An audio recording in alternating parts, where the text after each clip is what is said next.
3, 2, 1. Welcome to another episode.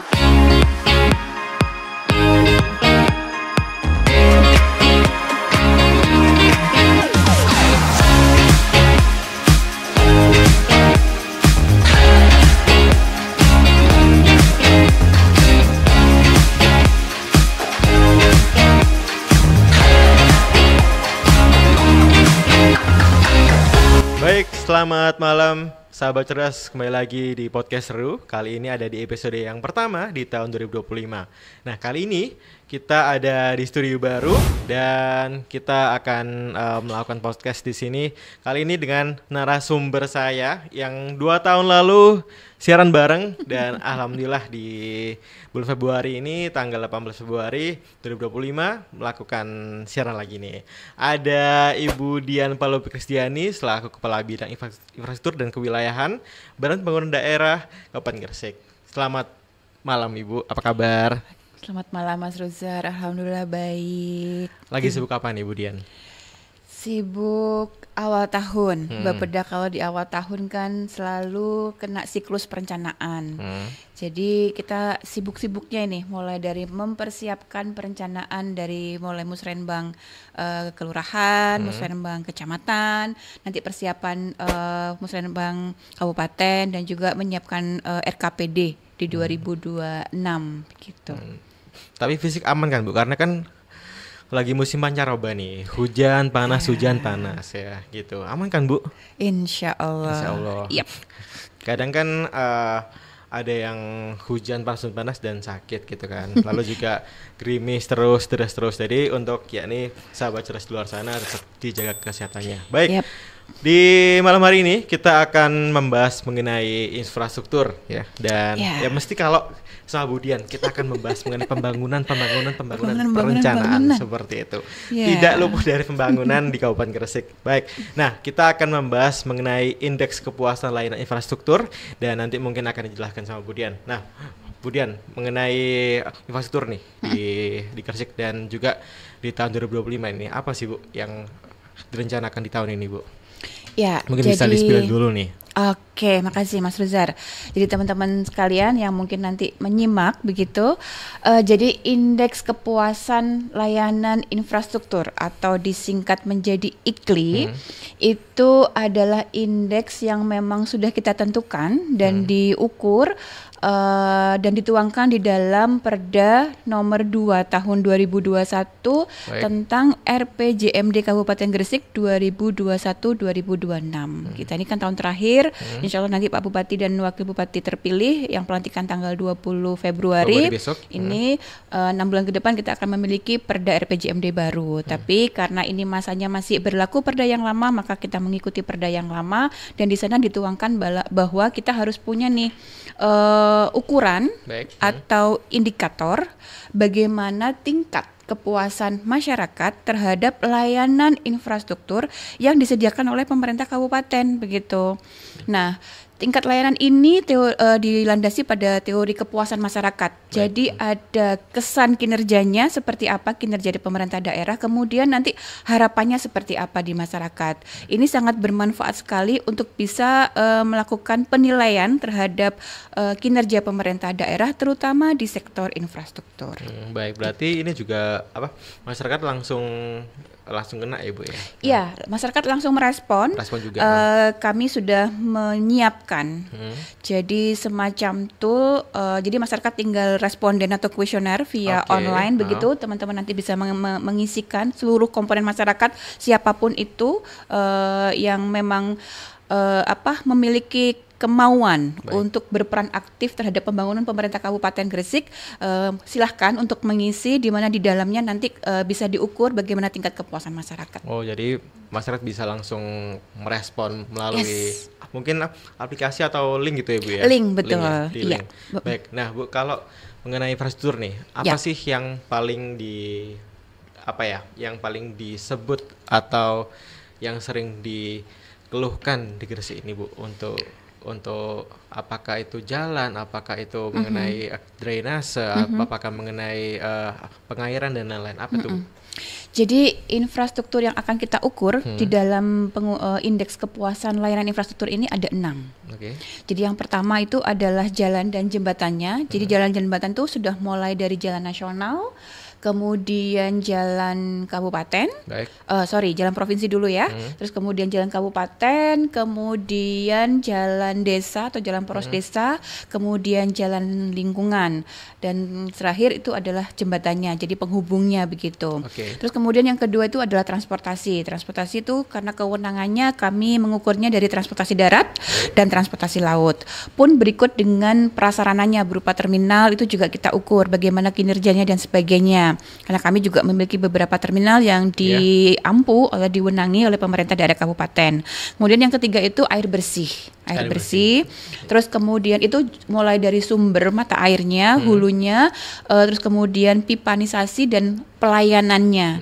Karena kita tahu kalau air bersih itu ada 2 OPD yang mengampu, satu dari Dinas Cipta Karya Perumahan dan Kawasan Permukiman untuk yang di kawasan perdesaan, kalau perkotaannya diampu oleh BUMD kita, Perumdagiri Tirta. PDAM. Iya, PDAM.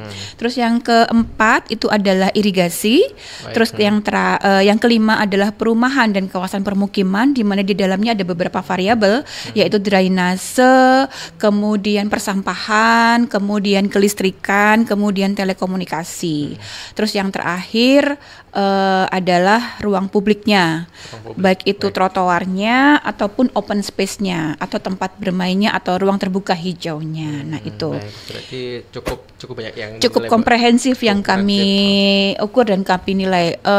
Outputnya memang bisa menjawab isu permasalahan terutama di perencanaan pembangunan mencapai TPB, tujuan pembangunan berkelanjutan dan SDGs. Begitu. Baik, luar biasa. Berarti cukup banyak ya. Jadi mulai dari pengairan, irigasi, lalu juga transportasi dan lain-lain di Gresik ini. Dan memang semakin tahun semakin banyak ya orang-orang masyarakat yang memang masuk ke Gresik ya Bu ya. Dan cukup bisa dibilang padat lah sekarang Gresik ini Bu ya.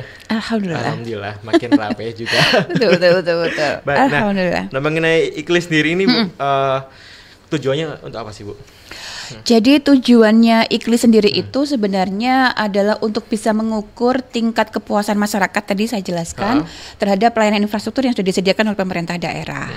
Terus kemudian harapannya nanti seperti apa. Kami juga akan melihat menganalisis gap-nya seperti apa. Jadi kalau kita kemudian bicara kepuasan masyarakat itu kan ukurannya sebenarnya agak-agak absurd ya.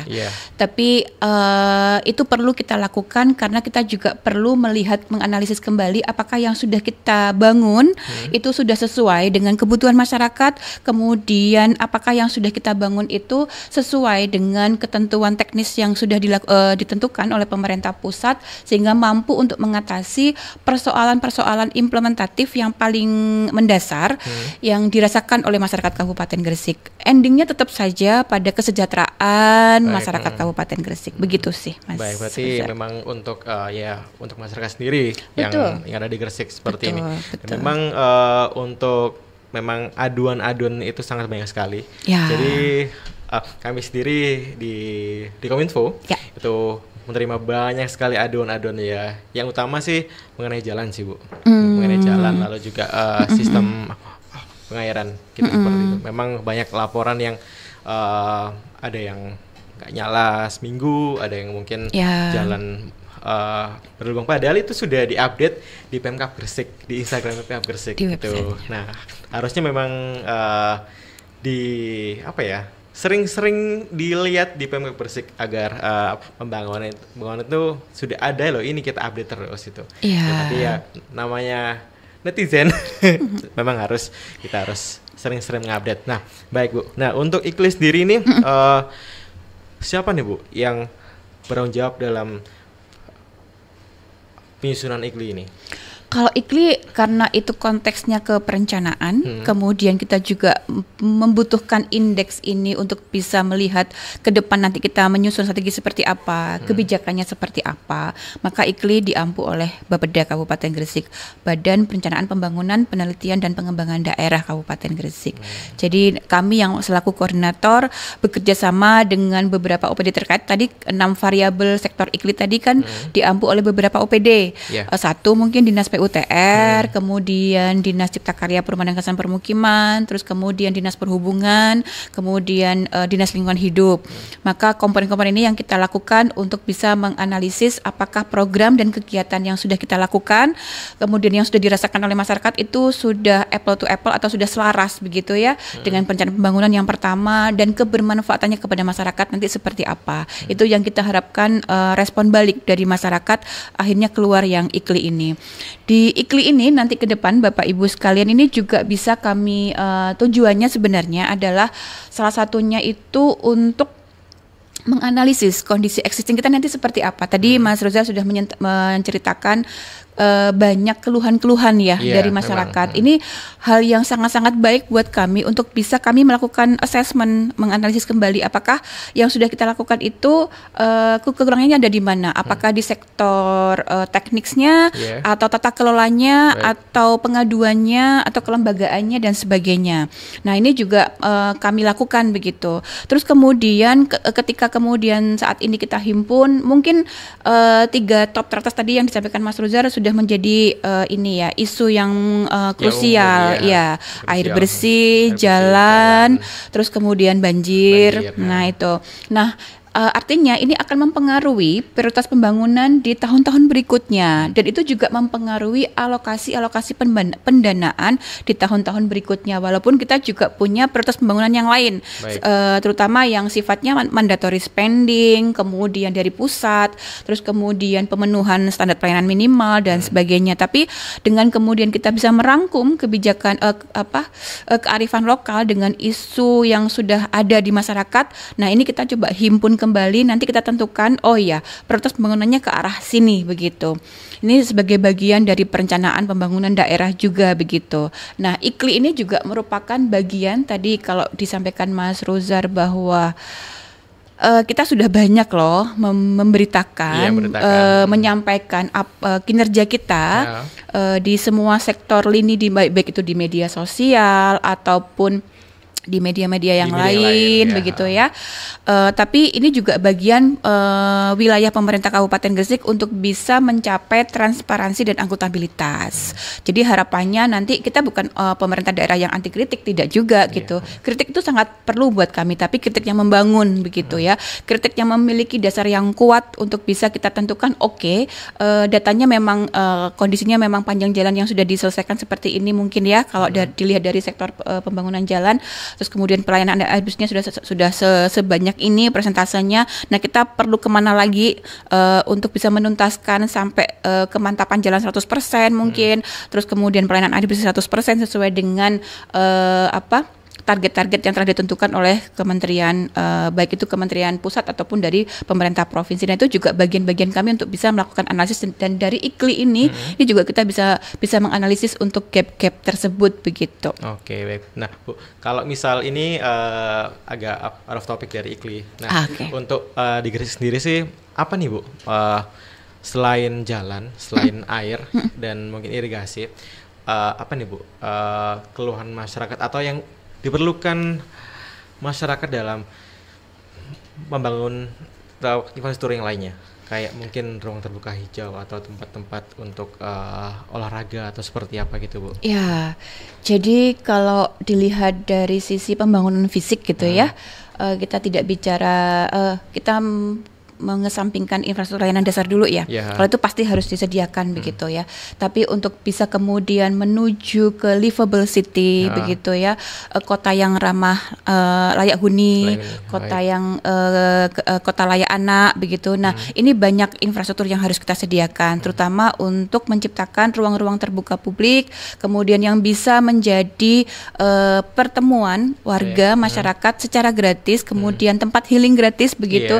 Setidaknya itu juga mengurangi beban masyarakat kalau kemudian di rumah mungkin stres, bosan di rumah, biar nggak jauh-jauh. betul nggak jauh-jauh begitu ya, itu juga dibutuhkan. Dan alhamdulillah teman-teman Dinas Lingkungan Hidup sudah banyak menciptakan atau meng-create ruang-ruang terbuka hijau yang cukup banyak bisa dinikmati oleh masyarakat secara gratis.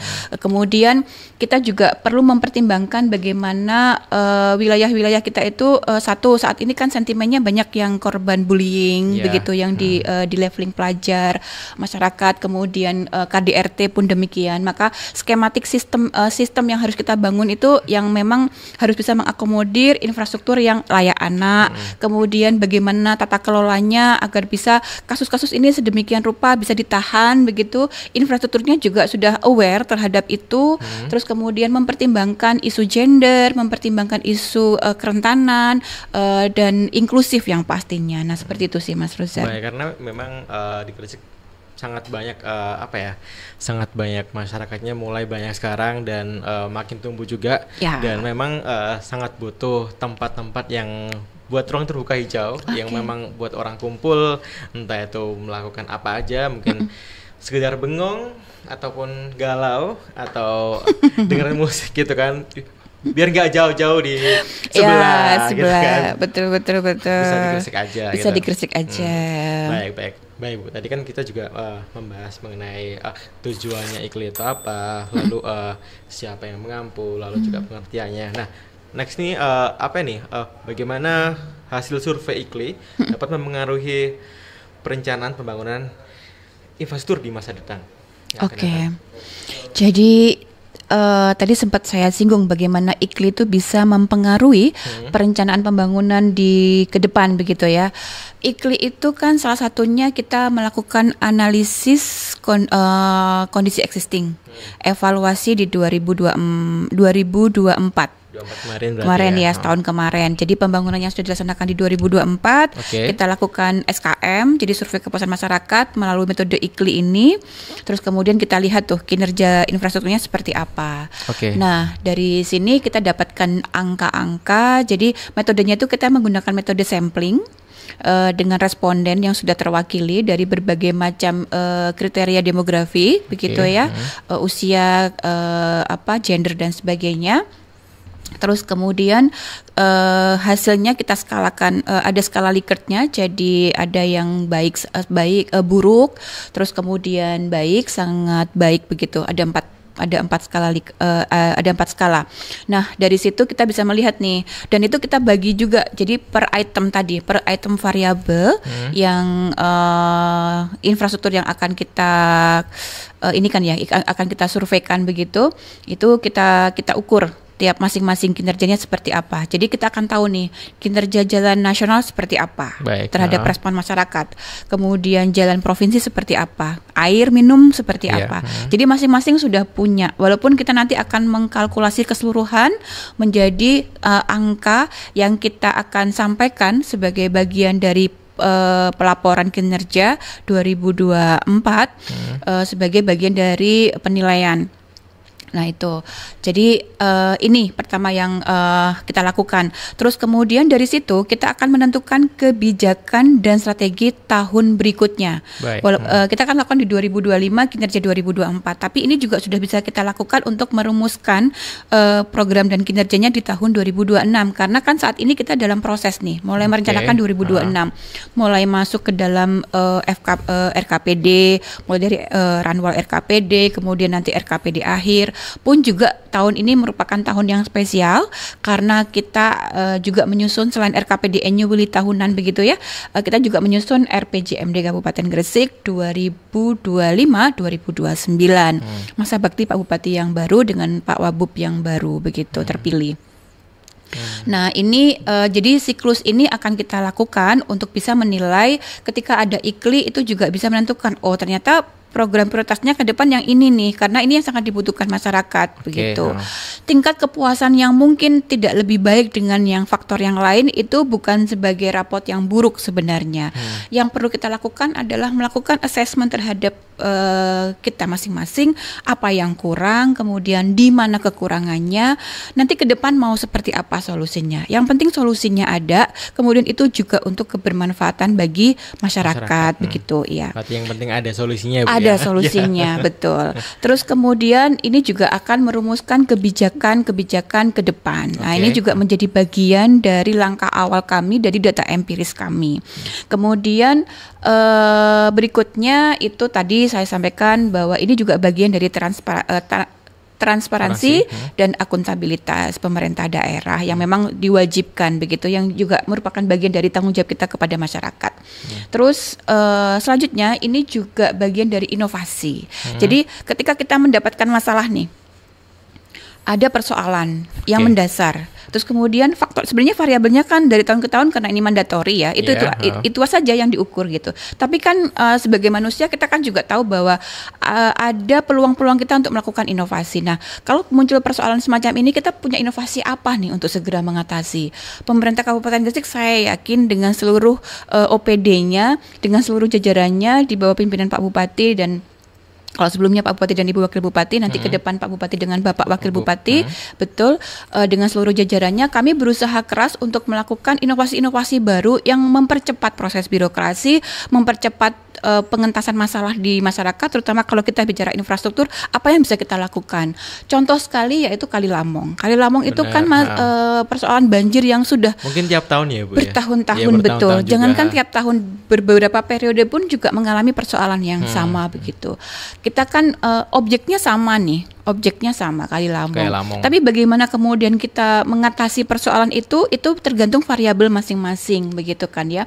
Inovasinya apa nih? Nah, tahun kemarin, masa kepemimpinan kemarin kita mencoba untuk ada beberapa inovasi yang mungkin yang sangat diakui oleh kementerian. Jadi tidak hanya mengandalkan pendanaan dari Kementerian Pusat melalui pembangunan tanggul parapet Kali Lamong yang mungkin kita sifatnya hanya menunggu karena uangnya adalah uang pusat, kewenangannya ada di pusat begitu ya. Tapi kita punya inovasi gimana caranya? Oke, kita buatkan kolam retensi atau kolam penampungan agar aliran air itu tidak langsung menuju tidak meluber begitu ketika debitnya tinggi. Nah, itu juga menjadi bagian-bagian inovasi dan itu diapresiasi begitu oleh kementerian dan harusnya oleh masyarakat terdampak. Terus kemudian inovasi yang lain di sektor persampahan. Persampahan itu dari kemarin cukup signifikan persoalannya, yang kasusnya hampir TPA NGIP itu tutup karena sudah overload begitu ya. Dan tapi itu memang betul udah menggunung kayaknya Ibu ya. Iya, udah menggunung dan itu sudah darurat sampah. Bayangkan kalau kemudian Kabupaten Gresik mendeklar Kabupaten Gresik mendeklar kita darurat sampah, luar biasa persoalan itu muncul. Iya, betul. Tapi kita mencoba untuk mencari solusinya. Yang satu, kita tidak lagi mengandalkan satu buah TPA yang mungkin sudah tidak lagi mampu untuk menampung persoalan persampahan di seluruh wilayah Kabupaten Gresik. Benar, dengan ruang yang cukup kecil, yang tidak mumpuni begitu ya. Nah, apa yang kita lakukan? Kita mencoba membagi nih konsentrasi layanan persampahan tidak hanya di perkotaan saja, yang akhirnya cakupan layanannya juga hanya terbatas pada wilayah-wilayah itu saja. Tapi kita coba untuk membagi layanan begitu, karena Kabupaten Gresik secara demografi wilayahnya terbagi menjadi utara, perkotaan, kemudian selatan dan juga kepulauan. Jangan lupa kita punya kepulauan yang persoalannya juga tantangannya cukup tinggi karena memang jauh dari daratan ya aksesnya. Nah, ini juga akhirnya kita coba untuk membagi gitu, membagi persoalan, kemudian menciptakan solusi-solusi baru, yaitu dengan membangun selevel TPST di masing-masing kewilayahan. Nanti di utara ada satu, di perkotaan ada satu, di selatan ada satu, kemudian di Bawean ada satu. Sekarang yang sudah ada di perkotaan dengan TPA NGIP dan TPST NGIP-nya, kemudian di selatan ada TPST Belahan Rejo. Iya, kemudian yang saat ini juga sedang pengembangan begitu. Terus kemudian di kepulauan sudah ada satu TPS di desa di Ponggo. Dan ini nanti ke depan juga akan di-expand begitu di Desa Daun kalau kemudian layanannya bisa ditingkatkan. Nah, terakhir nanti kita tinggal mencoba untuk menganalisis kembali untuk wilayah di utara. Harapannya apakah bisa kemudian dibangunkan satu TPST lagi. Nah, ini sedang dalam proses. Nah, itu juga menjadi bagian-bagian prioritas.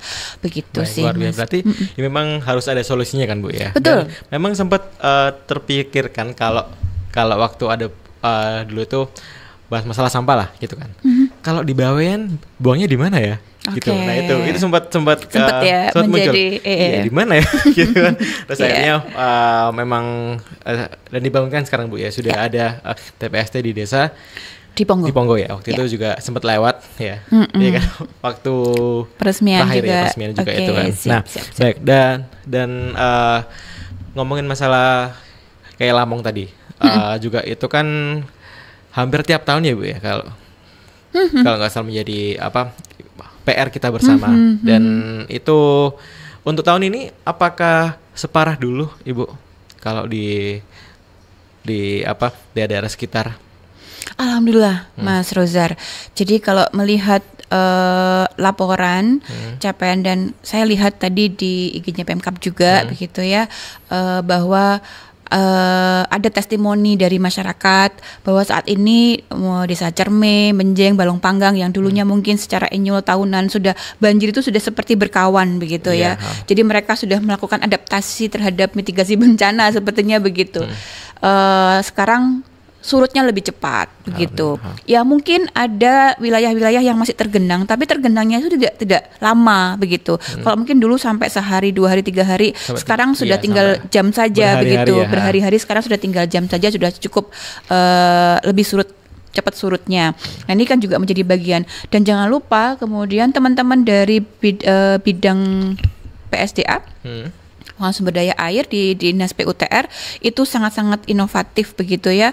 Mereka selain kolam retensi, mereka juga melakukan normalisasi, baik itu di Kali Lamong sendiri begitu ya, ataupun di anak-anak sungai, terutama di anak-anak sungai karena kewenangannya kan ada di anak-anak sungai ya. Itu juga cukup meringankan beban aliran air begitu ya, yang mungkin dulunya tersumbat karena arah alirannya tidak lancar begitu ya. Ini sudah mulai dilakukan normalisasi.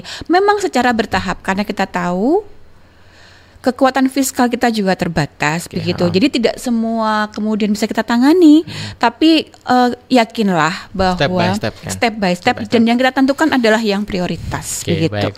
Jadi ya memang kalau dulu memang lihat sendiri dan liputan langsung itu banjir tuh berhari-hari. Kalau sekarang alhamdulillah. Nah, kalau di kota nih Bu, kan ya masih menemui ada yang buang sampah di sungai, bahkan kasur pun ada di sungai. Gimana tuh?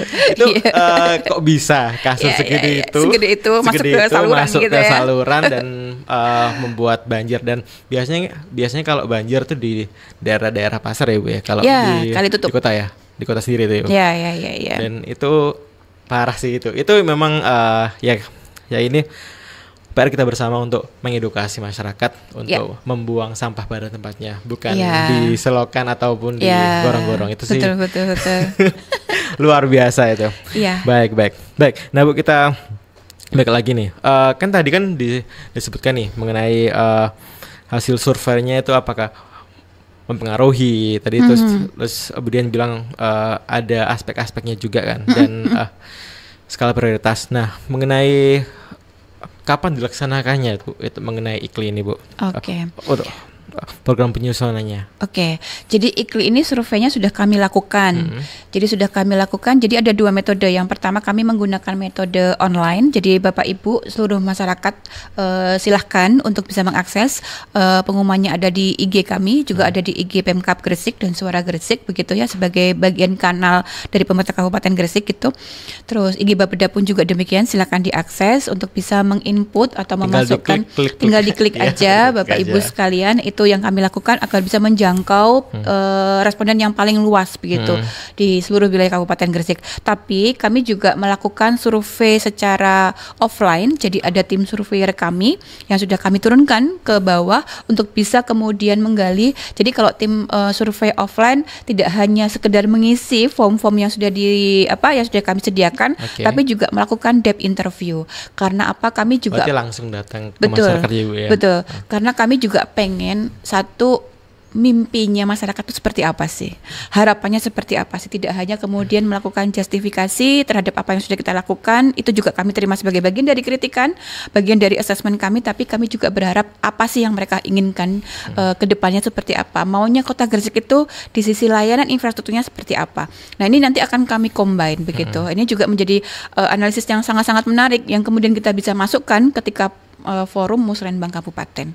Baik, berarti langsung terjun untuk menyebut bola ke masyarakat. Betul. Apa sih seperti apa sih begitu. Nah, ada nggak Bu faktor-faktor faktor apa saja sih yang mempengaruhi tingkat kepuasan masyarakat terhadap layanan infrastruktur di Gresik ini? Oke, jadi faktor yang mempengaruhi itu sebenarnya satu, mutu layanan, kemudian kinerja layanan. Jadi kalau kita lihat bahwa variabel dari indikator indeks kepuasan layanan itu ada 6 sebenarnya. Jadi apakah kinerjanya sudah sesuai, kebermanfaatannya seperti apa, kemudian sudah bisa dimanfaatkan atau belum begitu ya? Apakah itu kemudian bisa menyerap tenaga kerja begitu untuk proses pembangunannya ataupun proses maintenance-nya begitu.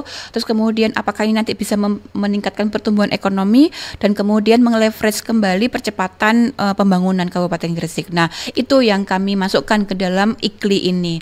Nah, kalau kemudian masyarakat melihatnya adalah persepsinya adalah layanannya seperti apa, nanti harapannya seperti apa. Makanya indeksnya sebenarnya keluarnya 2. Nanti kita gabung menjadi 1. Jadi indeksnya adalah indeks kepuasannya, terus indeks harapannya seperti apa, begitu. Berarti memang sangat mempengaruhi untuk Gresik ini bagaimana untuk kedepannya. Seperti itu. Jadi langsung terjun ke masyarakat. Iya. Baik. Kemudian mungkin apakah ada nih pesan untuk masyarakat di luar sana ataupun sahabat yang menyimak di podcast kita malam ini untuk mengenai IKLI ini atau pembangunan infrastruktur di Gresik kedepannya? Iya. Jadi bagi kami sih untuk masyarakat ya terutama karena kita itu punya sense of belonging karena ini kan daerah kita sendiri ya. Apapun yang terjadi begitu ya kita harus selalu berusaha untuk membangun Gresik begitu. Kalau tagline saya yang dulu 2 tahun yang lalu dan masih sampai sekarang bagaimana kita bisa berkhidmat untuk Gresik. Kalau saya sih mikirnya gini. Saya selalu menjaga keresahan saya begitu. Keresahan yang harus saya jaga gimana caranya agar kita bisa meningkatkan kinerja. Itu juga berlaku buat semuanya sebenarnya. Oke. Jadi keresahan itu harapannya adalah mampu membuat kita selalu bekerja lebih baik. Harus bisa mencapai apa yang belum bisa kita capai begitu ya. Harus bisa melihat bagaimana kemudian apa yang sudah bisa kita keluarkan, apa kita harapkan kepada masyarakat seperti apa. Kalau kemudian kita harusnya bisa berkomunikasi dengan yang lain. Jangan sampai kemudian yang dulunya belum pernah berkomunikasi, yuk kita komunikasi sama-sama dalam forum apapun untuk bisa melihat bagaimana kita membangun Gresik. Jangan pernah lelah membantu Gresik begitu. Nah, itu hal-hal yang harus kita pikirkan ke depan. Yuk bareng-bareng kita bangun Gresik dengan segenap jiwa dan raga karena apapun yang terjadi ini kabupaten kita. Ke depan mau dijadikan apapun begitu sense of belonging kita yang harus kita jaga begitu. Luar biasa untuk Widian di malam hari ini mengenai infrastruktur di seperti apa dan memang tagline 2 tahun lalu berkhidmat untuk Gresik. Jadi Gresik. Memang di Gresik ini milik kita semua dan apa yang kita inginkan kita juga akan selaku Pemkab Gresik ya Bu ya, memang selaku Pemkab dan warga Gresik ya warga Gresik juga untuk membangun apa yang diperlukan untuk masyarakat Gresik. Betul. Kemudian saya ucapkan terima kasih sudah main di podcast seru. Semoga bisa siaran lagi nih. Ya. Aduh, dengan senang hati. Bisa siaran lagi dengan topik mungkin yang berbeda. Kalau yang dulu perumahan Metropolitan di Randu Boto. Sekarang mengenai layanan infrastruktur. Nah, mungkin nextnya bisa bahas apa lagi? Bisa nanti tunggu aja di podcast seru episode selanjutnya. Baik. Sampai jumpa di podcast seru episode selanjutnya dengan saya Ruzar. Saya Dian. Sampai jumpa. Wassalamualaikum warahmatullahi wabarakatuh. 3, 2, 1. Welcome to another episode.